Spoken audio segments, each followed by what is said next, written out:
Bismillahirrahmanirrahim. Assalamu alaikum. I hope you must be doing good inshallah. It's me, Anjum Akil, at your own channel, English Lounge. In today's video, we'll be discussing the most interesting topic, entailment. We'll discuss its definition, different cases, and examples. So without any delay, let's start today's video.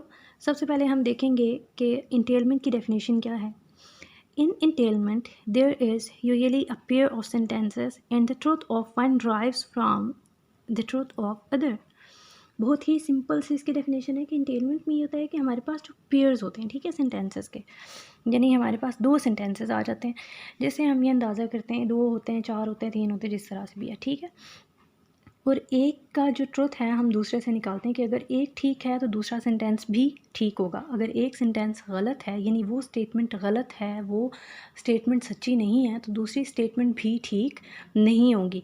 बहुत ही simple सी बात है. देखें, इंटेलमेंट में हम जो है वो एक स्टेटमेंट को इंश्योर करते हैं फ्रॉम द सेकेंड स्टेटमेंट, ठीक है.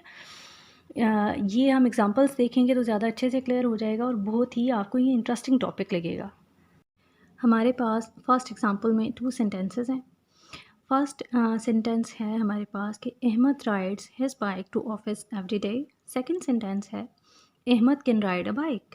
अब देखते हैं कि क्या ये दोनों सेंटेंसेस इंटेलमेंट शो कर रहे हैं, क्या सेकेंड सेंटेंस जो है वो फर्स्ट सेंटेंस से श्योरिटी ले रहा है, नहीं ले रहा, ये क्या सिचुएशन बनती है. अगर तो हमारे पास ये जो फर्स्ट स्टेटमेंट है Ahmad rides his bike to office every day, अगर ये ठीक है, अगर ये ट्रू है, तो फिर हमारे पास कुछ सिचुएशंस आ जाती हैं, यानी कुछ श्योरिटीज़ हमें इस सेंटेंस से मिलती हैं. याद रखिएगा कि अगर फर्स्ट सेंटेंस ट्रू है तो उसमें से हमने कुछ श्योरिटीज़ निकालनी होती हैं, यानी पॉसिबिलिटीज़ कि अगर ये सेंटेंस ठीक है तो इससे हमें ये पॉसिबिलिटीज़ मिलती हैं. अगर उन पॉसिबिलिटीज़ में से सेकेंड सेंटेंस बनता है हमारे पास, तो फिर हम कहेंगे कि ये इंटेलमेंट है, यानी सेकेंड सेंटेंस जो है वो फर्स्ट सेंटेंस से श्योरिटी ले रहा है. अब देखें, इस फर्स्ट सेंटेंस से हमारे पास क्या क्या श्योरिटीज़ आ जाती हैं. सबसे पहले तो अहमद एग्जिस्ट्स, यानी कि कोई अहमद है, कोई बंदा है जिसका नाम अहमद है. फिर सेकंड हमारे पास आ जाता है कि अहमद हैज़ अ बाइक, कि अहमद के पास बाइक है. देखें, Ahmad rides his bike to office every day, यानी इस सेंटेंस से हमें ये पता चलता है कि अहमद के पास बाइक है, ठीक है. फिर थर्ड हमारे पास श्योरिटी आ जाती है कि Ahmad goes to office every day, यानी इसी सेंटेंस से हमें ये पता चला कि अहमद रोज़ाना ऑफिस भी जाता है.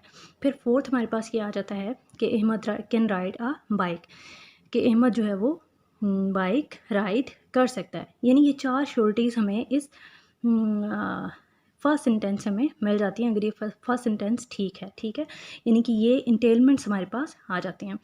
तो ये जो सेकंड सेंटेंस है एग्जांपल में ऊपर ब्लू में आपको दिखाया गया, Ahmad can ride a bike, तो इट मीन्स कि ये जो सेकंड सेंटेंस है ये फर्स्ट से श्योरिटी ले रहा है. तो ये क्या है, ये इंटेलमेंट है कि जब कोई भी एक सेंटेंस दूसरे सेंटेंस की श्योरिटी देता है, यानी कि हमें ये पता चलता है कि वो फर्स्ट सेंटेंस जो है वो अगर वो ट्रू है तो फिर सेकंड ये वाला भी ट्रू होगा. अब हम सेकंड एग्जांपल देख लेते हैं. अगेन इसमें हमारे पास टू सेंटेंसेस हैं. Ahmad rides his bike to office every day. अब सेकंड जो सेंटेंस हमारे पास यहाँ पे जो इंटेलमेंट दी गई है ये कुछ डिफरेंट है. Ahmad is good at bike riding. अब देखें, ये जो दो सेंटेंसेस हमारे पास आ गए, इनमें जो फर्स्ट सेंटेंस है Ahmad rides his bike to office every day, ये कहीं भी इंटेल नहीं कर रहा सेकंड को, ये कहीं भी सेकंड सेंटेंस की श्योरिटी नहीं दे रहा. क्यों नहीं दे रहा? कि अगर अहमद जो है वो बाइक चला सकता है तो it doesn't mean that he is good eight riding, क्योंकि सेकंड में कहा गया कि वो गुड है बाइक राइडिंग में, ये तो कहीं भी नहीं कहा गया फर्स्ट सेंटेंस में. तो इट मीन्स कि फर्स्ट सेंटेंस जो है वो सेकंड की इंश्योरिटी नहीं दे रहा, ये सेकंड को इंटेल नहीं करा. इस सिचुएशन में हमारे पास फर्स्ट सेंटेंस तो ट्रू है लेकिन सेकंड सेंटेंस ट्रू नहीं है. फिर अगेन हमारे पास थर्ड एग्जांपल जो आ जाती है वो कुछ इस तरह से है. इसमें भी हमारे पास टू सेंटेंसेस हैं. Mary has 3 brothers.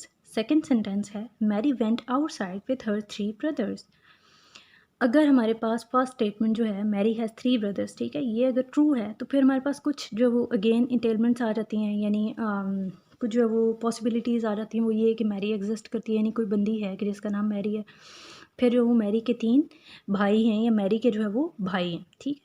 बस इतना हमें इस स्टेटमेंट से पता चलता है. हमें कहीं भी ये नहीं पता चलता कि वो उनके साथ घर पे है, वो उनके साथ बाहर गई है, वो उनके साथ एंजॉय करती है. तो ये जो फर्स्ट स्टेटमेंट है ये सेकंड को इंटेल नहीं करेगी.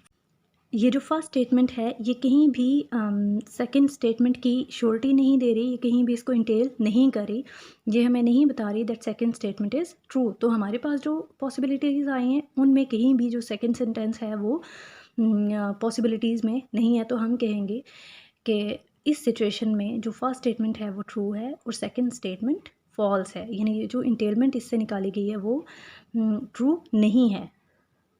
सो टू सम अप हम ये कह सकते हैं कि जो इंटेलमेंट है इसमें हमारे पास कुछ केसेस आ जाते हैं, यानी कि जब हमारे पास एक सेंटेंस ट्रू होगा तो सेकंड भी ट्रू होगा, लेकिन कुछ केसेस में हमारे पास फर्स्ट सेंटेंस ट्रू होता है लेकिन सेकंड सेंटेंस ट्रू नहीं होता, वो ट्रू भी हो सकता है और फॉल्स भी हो सकता है। So that is all about entailment. बहुत से लोग इंटेलमेंट में और इम्प्लीकेचर में कंफ्यूज हो जाते हैं। इंटेलमेंट इम्प्लीकेचर को मैंने साथ इसलिए नहीं किया क्योंकि इम्प्लीकेचर की वीडियो मैं पहले ही अपने चैनल पे अपलोड कर चुकी हूँ। इसी तरह से प्री सपोजिशन की भी मैंने वीडियो जो है वो अपलोड कर दी है। अगर आप ये वीडियोस देखना चाहते हैं तो प्लेलिस्ट चेक कर लें, यहाँ पर डिस्क्रिप्शन बॉक्स चेक कर लें, मैं इनका लिंक जो है वो डिस्क्रिप्शन बॉक्स में आपको दे दूँगी।